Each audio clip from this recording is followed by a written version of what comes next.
The phone rang after midnight. They said it was just a fire. I believed them. Saturday morning came like any other Saturday morning in Pripyat.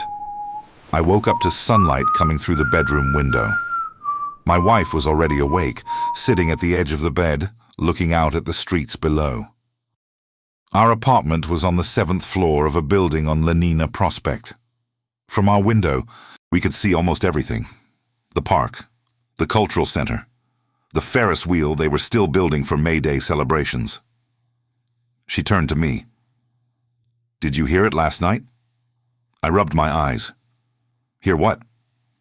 "I don't know. Something. A sound." I sat up. My head felt heavy, like I hadn't slept enough.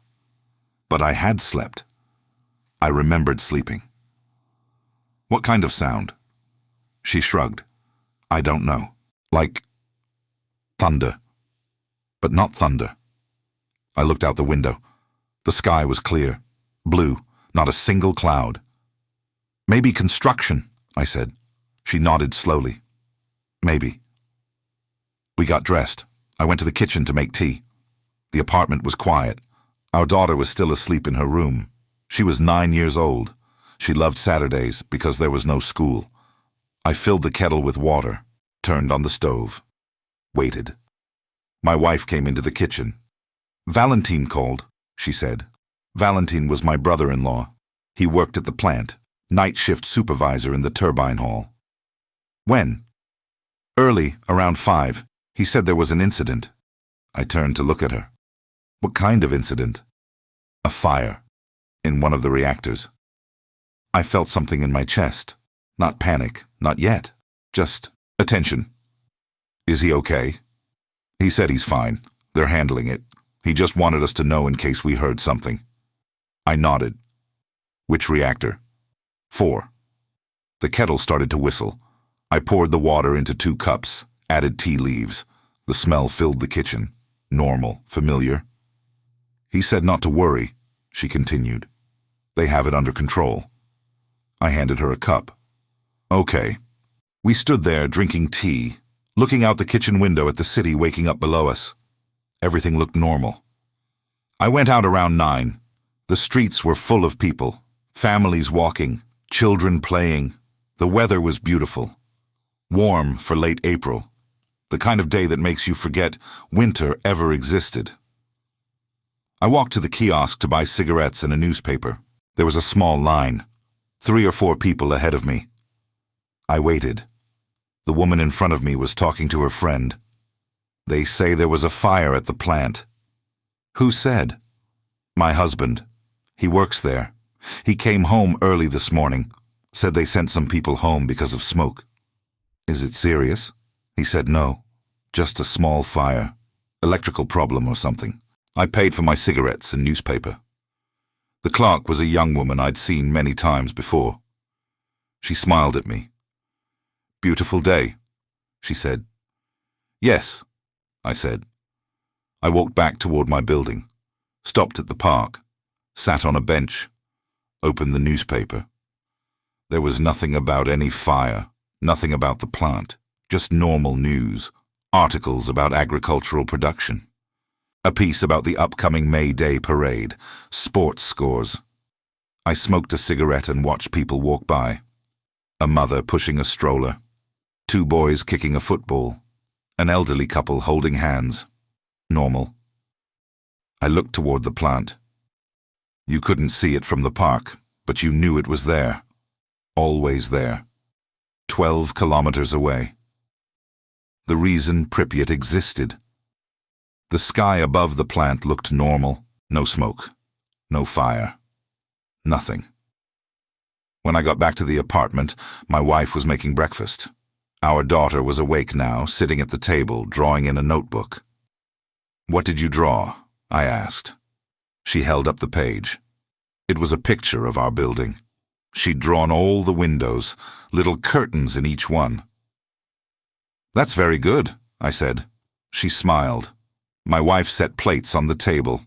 Bread, butter, eggs, cheese. We ate together. "Are we going to the river today?" our daughter asked.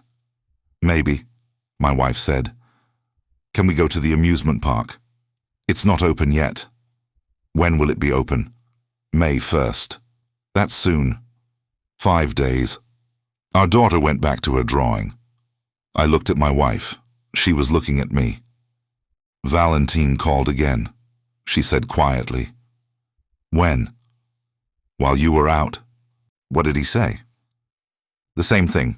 Everything's fine. They're just cleaning up. I nodded. Did he sound okay? She paused. He sounded tired. The day continued. Normal. We went for a walk in the afternoon. The whole city seemed to be outside. The weather was too good to waste indoors.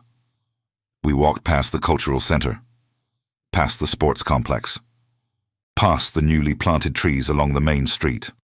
Our daughter ran ahead, chasing pigeons. My wife held my arm. Do you think it's really nothing? She asked. What? The fire. I looked at her. Valentin would tell us if it was serious. Would he? I didn't answer. We walked in silence for a while. Then she said something I didn't expect. The air tastes strange. I stopped. What? The air. It tastes, I don't know, metallic. Do you taste it? I breathed in, deeply. Tried to notice. Maybe there was something. Or maybe she was just nervous. It's probably nothing, I said, but I tasted it too. Just a little. Like copper, like blood. That evening we had dinner with our neighbors, the Sokolovs. They lived 2 doors down, same floor. We'd known them since we moved to Pripyat 5 years earlier. Pavel Sokolov worked at the plant too. Electrical engineer, day shift.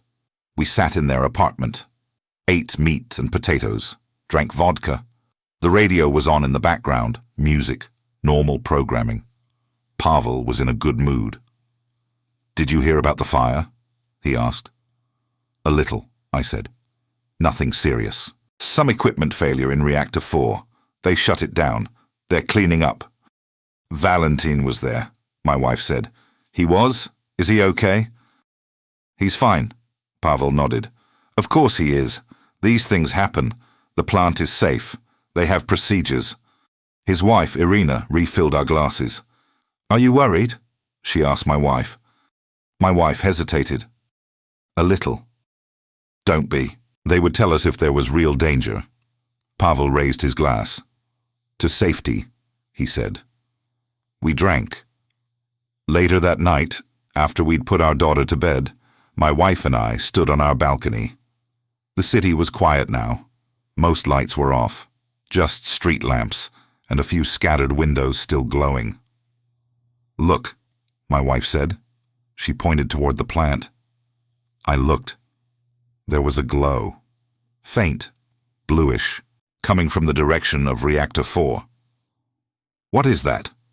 She asked. I don't know. It's beautiful.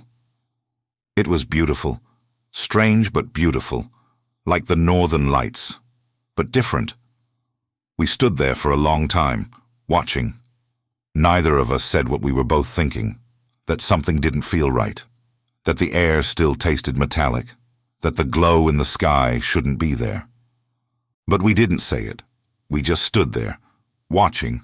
Sunday morning, our daughter woke us up early. Can we go to the river now? She asked. My wife looked at me. Maybe we should stay home today, she said. Why? I don't know. I just think maybe we should stay home. Our daughter's face fell. But you promised. I sat up. Let's have breakfast first, then we'll decide. We ate in the kitchen. The same breakfast as yesterday. Bread, butter, eggs, the same routine. But something was different. The phone rang. My wife answered. It was Valentine again. I watched her face while she listened. She didn't say much, just yes and okay and I understand. When she hung up, she looked at me. He says we should stay indoors today. Why? He didn't say. He just said, it would be better. Did he sound okay? No. I stood up. I'm going to go out for a bit. Where? Just to see. See what? I don't know. The streets were full again. More people than yesterday. Everyone was outside. The weather was even better. Warmer. Clearer.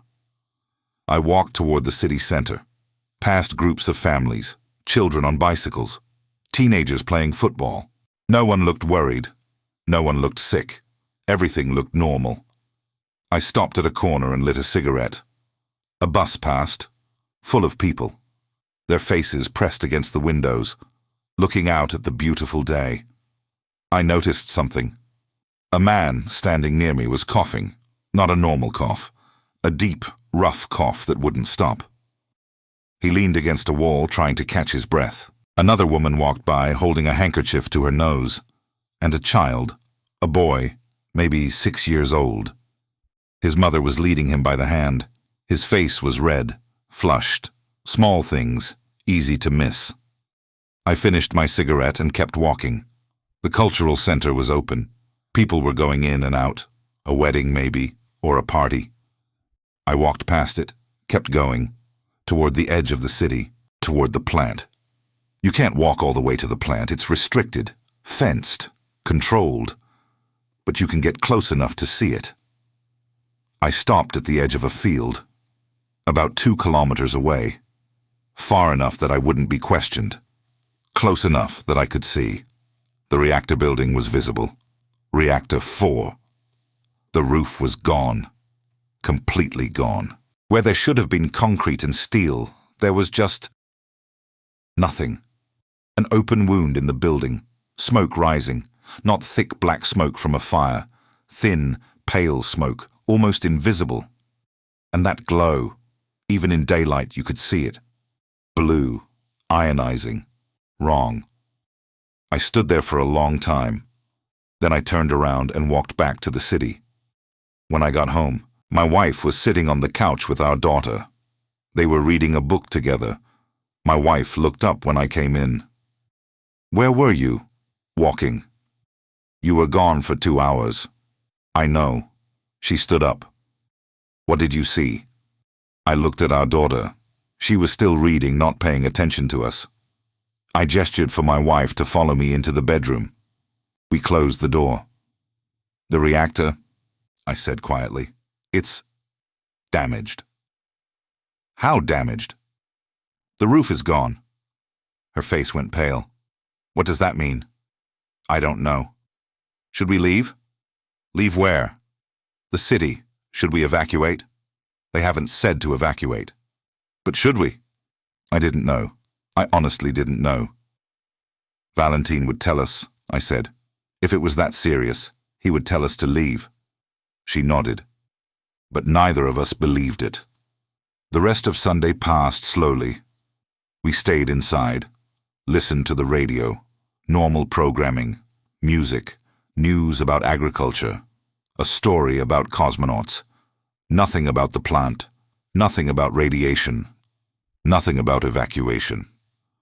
I went to the balcony several times that day, watched the city below, still full of people, still normal, children still playing, families still walking, as if nothing had happened, as if everything was fine.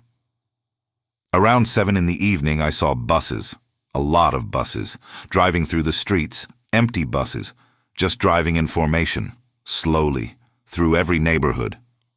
I didn't understand why. Not then. If these stories matter to you, consider subscribing and turning on notifications. This channel exists to remember what official reports often forget. The phone rang again that night. Late. After 11. My wife answered. I could tell from her face it was Valentin. She listened for a long time. Then she said, "Okay, yes, thank you. Be safe." She hung up. "They're evacuating the city," she said. I felt my stomach drop. "When?" "Tomorrow, starting at 2 in the afternoon." "For how long?" 3 days, he said. Maybe a week. "They're taking everyone to Kiev and nearby towns. Just temporary, until they finish cleaning up." 3 days, maybe a week. I looked around our apartment, at all our things, our furniture, our books, our daughter's toys. "What should we bring?" I asked. He said not much. Just documents, some clothes, medicine if we need it. They said we'll be back soon. That night we packed. 2 small bags, one for us, one for our daughter. Clean clothes, toothbrushes, our passports, some family photos. As I packed, I kept thinking about what to bring. What do you bring when you're told you'll be back in 3 days? What do you leave behind? I looked at my books, my records, my daughter's drawings from school. All of it stayed. We only took what we thought we'd need for a few days. Monday morning, April 27th. The city was strange. Word had spread. Everyone knew about the evacuation. But still, people were outside, walking, talking. Some were calm, some were confused, some were packing cars with suitcases and boxes. Most were just waiting. We had breakfast like normal. Our daughter asked why we were leaving. Just for a few days, my wife said, like a vacation. Where are we going? Kiev, to stay with Aunt Oksana. Will we come back for May Day? For the amusement park? My wife looked at me. Maybe, I said. Our daughter seemed satisfied with that answer. She went back to her room to choose which toys to bring. I stood at the window and watched the city. The buses were arriving now. Dozens of them. Hundreds. Lining up on every street. Big yellow buses. Empty. Waiting. At 2 o'clock exactly they began. Loudspeakers on the buses announced the evacuation. Attention, comrades. Due to the accident at the Chernobyl nuclear power plant, unfavorable radiation conditions are developing in the city of Pripyat. Communist Party and Soviet authorities have decided to temporarily evacuate city residents to settlements in the Kiev region. The evacuation will begin at 1400 hours today. Please take your documents, essential items, and food for 3 days. Remain calm and orderly. The message repeated, over and over. 3 days. Essential items. Remain calm. We left our apartment at 2:30. Locked the door. Walked down 7 flights of stairs because the elevators were crowded. Out into the street. The buses were loading, families climbing aboard with small bags and frightened faces, children crying, elderly people being helped up the steps, everyone moving slowly, orderly, as instructed. We found a bus, got on. The seats filled quickly. People we knew, neighbors, strangers, all of us together, all of us leaving. I sat by the window. My wife sat next to me. Our daughter sat on her lap. The bus started moving. Slowly at first, then faster. I watched Pripyat pass by outside the window. The apartment buildings, the cultural center, the park, the Ferris wheel that would never open, the hospital, the school, the swimming pool. Everything we knew.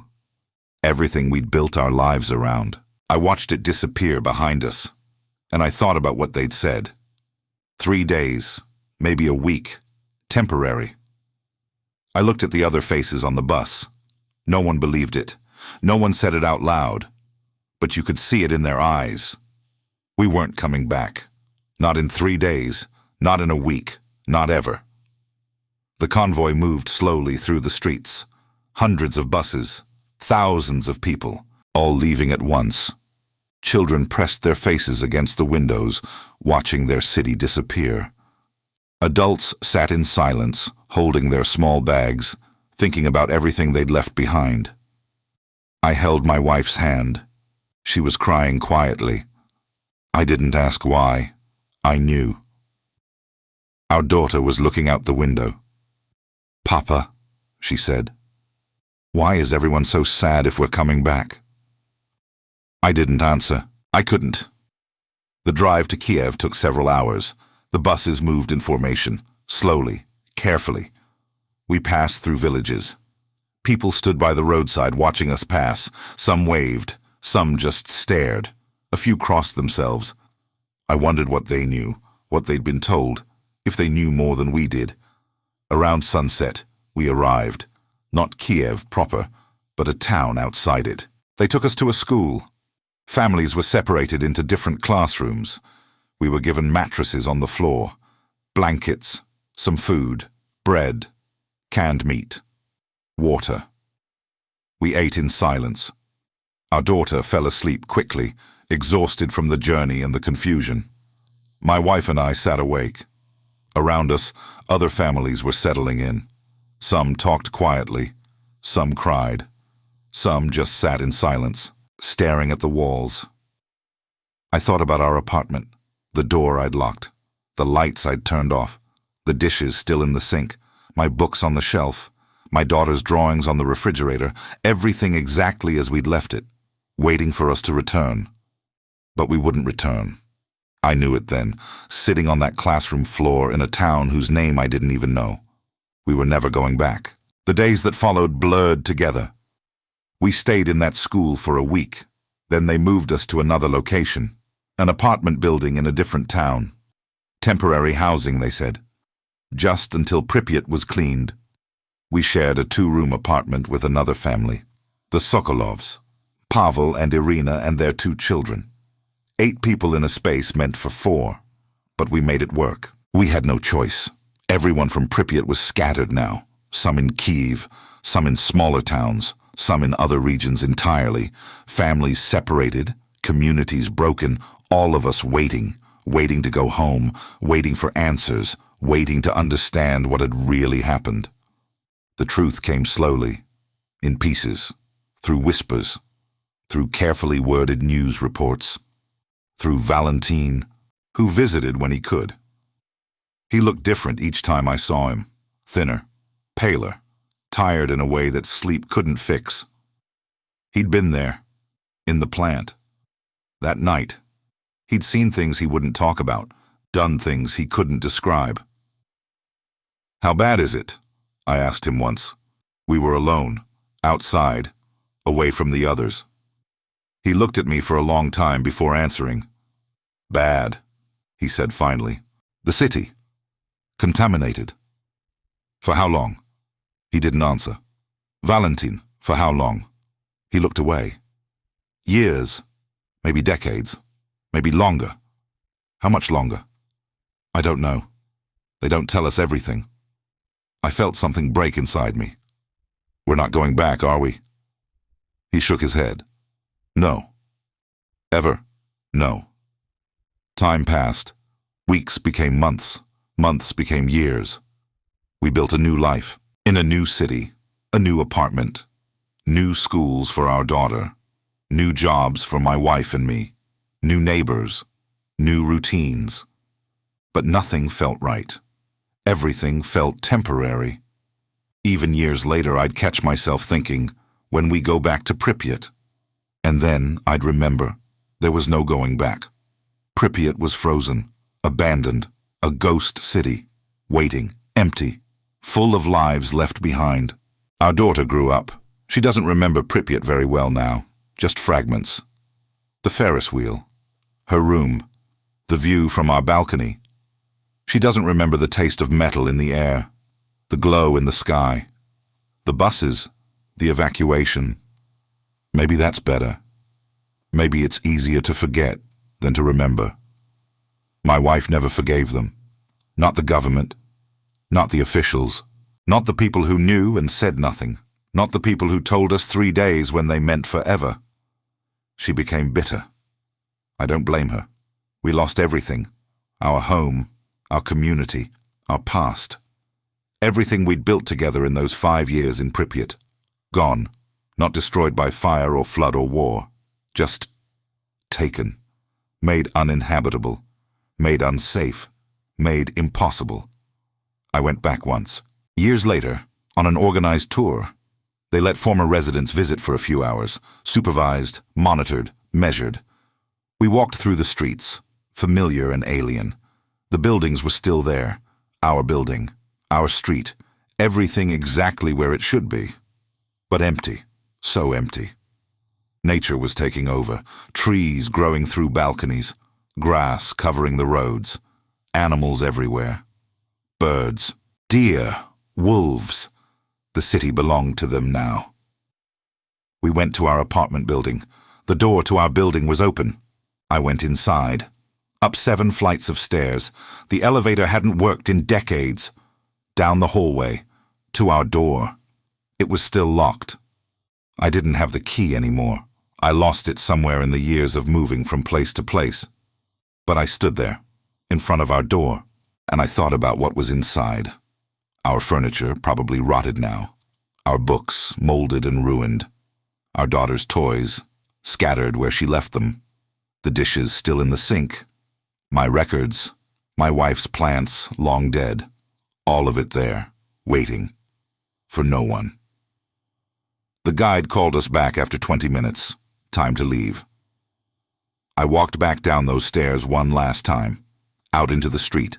Back to the bus. Back to the world of the living. As we drove away, I looked back at the city. At the buildings standing empty. At the Ferris wheel, rusted and still. At the park where my daughter used to play. All of it silent. Frozen. Waiting for people who would never return. People ask me sometimes what it was like, those first days, when we didn't know, when everything looked normal, when the sun was shining and children were playing and the city was beautiful and deadly at the same time. I tell them it was like living in two worlds, the world we could see and the world we couldn't, the visible and the invisible, the known and the unknown. We saw people walking, laughing, living. We didn't see the radiation. We didn't see the contamination. We didn't see the future. We only saw the present, and the present looked normal. That was the cruelest part, not the danger itself, but the normalcy, the ordinariness of it all, the way the sky stayed blue, the way the flowers kept blooming, the way children kept playing, even as everything was ending. Valentin died in 1994, cancer. They said it wasn't related, but we knew. Everyone who was there knew. The plant took him, slowly, over years. But it took him. At his funeral, I met other men who'd been there that night. Firefighters, engineers, operators, all of them sick, all of them marked, carrying the invisible wound of that night in their bodies. We didn't talk much. What was there to say? We knew. We all knew. My wife died in 2003. Heart attack. Quick. Unexpected. I told myself it was natural. Not everything is Chernobyl. Not every death is radiation. But sometimes I wonder. The stress, the displacement, the loss, the anger she carried for years. Did it contribute? Did it weaken her? I'll never know. Our daughter is married now. She has children of her own. They live in Moscow. Happy, healthy, normal. She never asks about Pripyat anymore. I think she's made peace with it.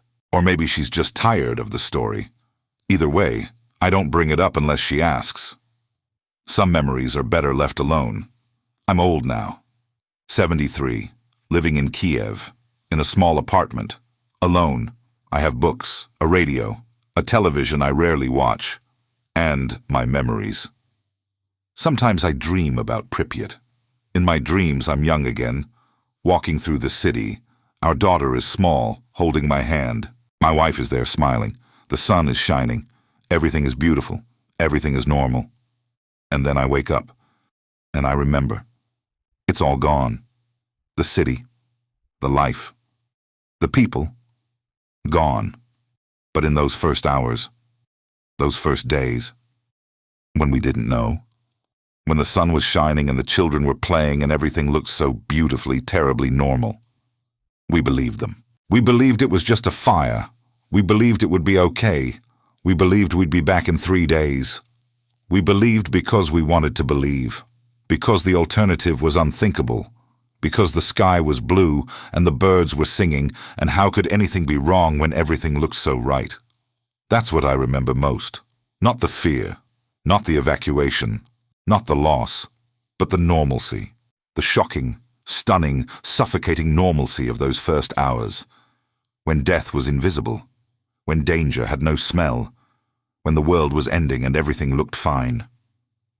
I keep a photo on my wall, taken in 1985, a year before. My wife and I and our daughter, standing in front of our building in Pripyat, all of us smiling. The building behind us, the city behind that, everything in its place, everything normal. I look at that photo every day, and I think about how quickly normal can end, how quickly everything can change, how fragile our certainties are, how thin the line is between safety and catastrophe, between one life and another, between home and exile.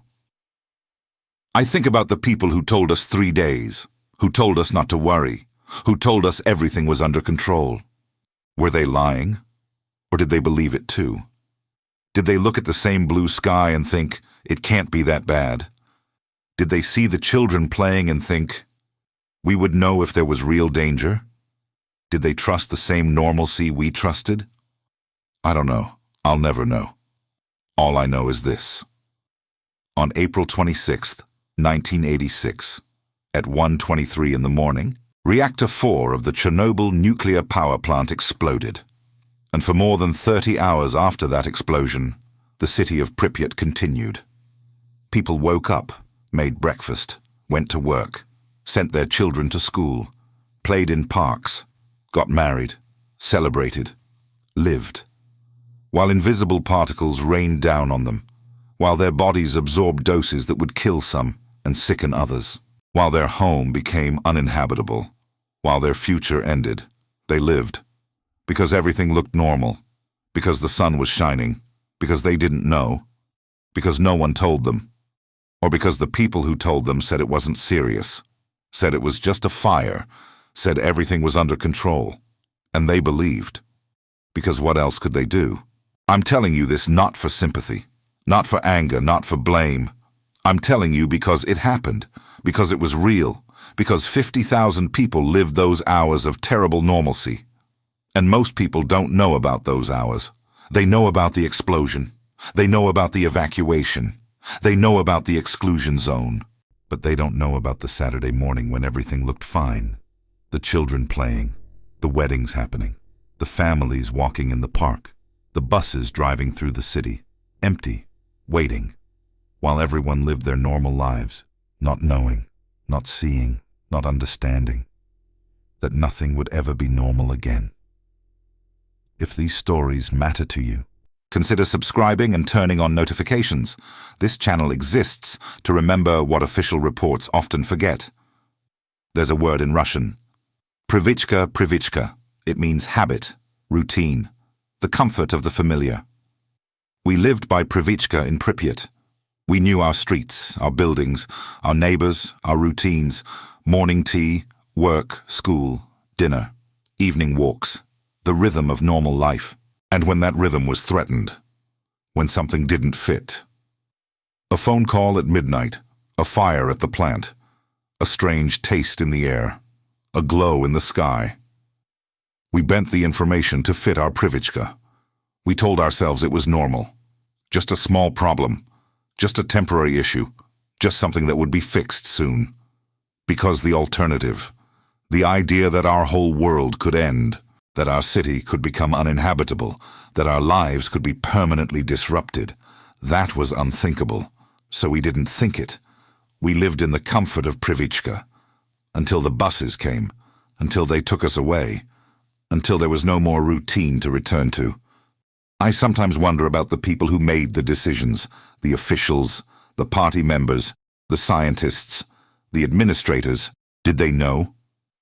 In those first hours, did they understand the scale? Did they know what the radiation levels were? Did they know what it meant for the city? Or were they, like us, hoping it wasn't as bad as it seemed? Hoping the normalcy they saw meant the danger wasn't real? I think about the decision to wait, to not evacuate immediately, to let people go about their day, to let children play outside, to let the May Day wedding happen in the cultural center, to let life continue. Was it malice, incompetence, denial, fear, or was it the same thing that kept us calm, the same Привычка, the same need to believe everything was fine? I don't know, but I think about it, late at night, when I can't sleep, when the memories come back. I think about all the small decisions, all the moments when someone could have said something, could have done something, could have warned us, and didn't. There's another thing people don't understand about that day, that weekend, those hours of normalcy. It's not just about radiation, not just about the physical danger, it's about trust. We trusted. We trusted the authorities to tell us if there was danger. We trusted the plant to be safe. We trusted the systems designed to protect us. We trusted that if something was seriously wrong, someone would tell us. Someone would warn us. Someone would help us. And that trust was broken, not dramatically, not with a bang, but slowly, quietly, in the gap between what was happening and what we were told, in the hours of beautiful weather while invisible particles fell, in the smiling faces of officials who said everything was fine, in the evacuation that came too late, in the 3 days that became forever. My daughter asked me once years later, "Why didn't you leave on your own? When you saw the reactor was damaged, why did you wait for the buses?" I didn't have a good answer. The truth is complicated. We didn't have cars. We didn't have money for hotels. We didn't have anywhere to go. We didn't know how bad it really was.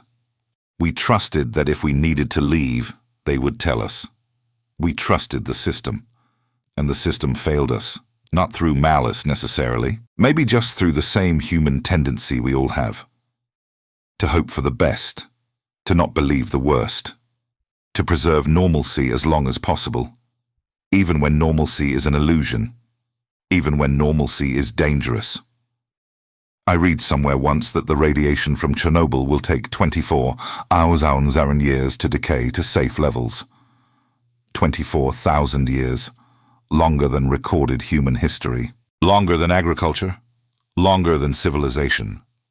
Our apartment in Pripyat will be dangerous for 24,000 years. The park where my daughter played, the streets where we walked, the building where we lived.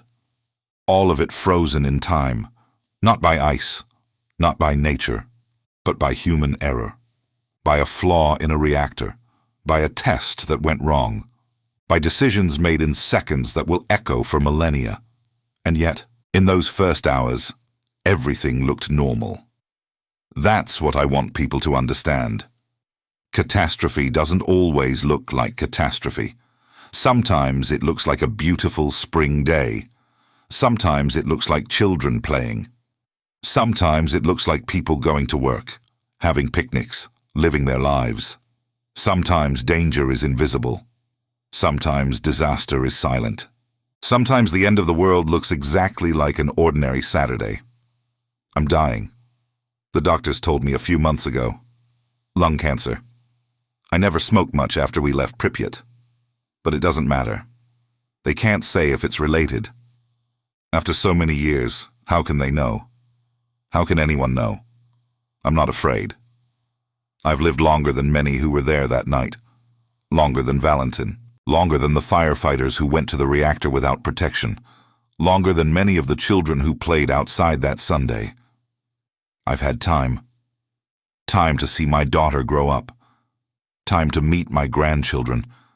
Time to build a new life, even if it was never quite the same. Time to remember. Time to understand. Time to tell this story.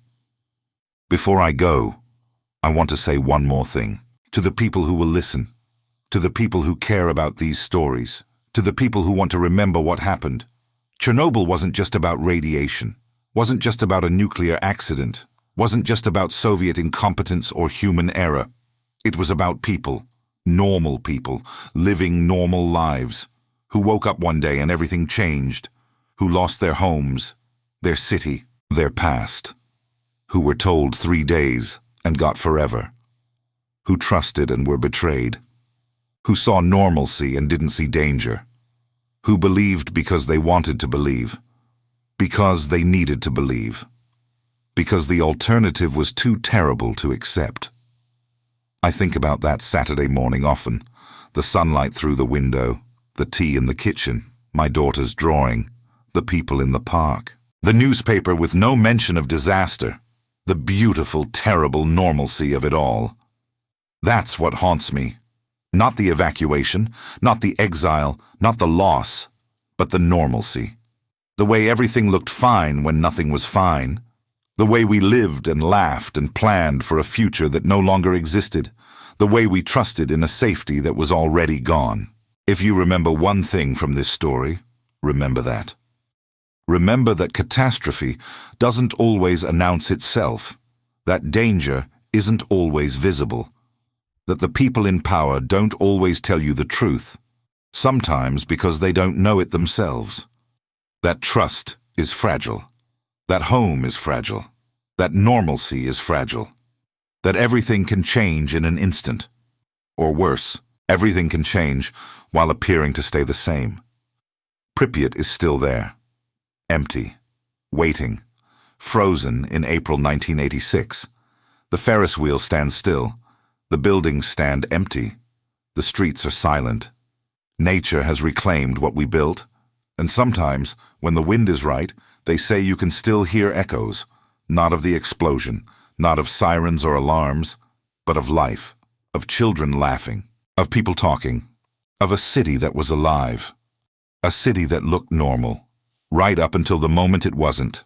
Right up until the moment we learned. That normal is not a guarantee. That safety is not a given. That 3 days can mean forever.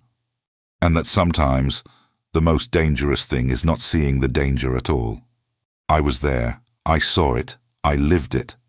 And I want you to know, not so you can be afraid, but so you can remember, so you can ask questions, so you can demand truth, so you can recognize when normalcy is a lie, so you can protect what you have, before it's too late, before the buses come, before 3 days becomes forever, before your home becomes a ghost town, waiting, empty, for 24 000 years. The phone rang after midnight.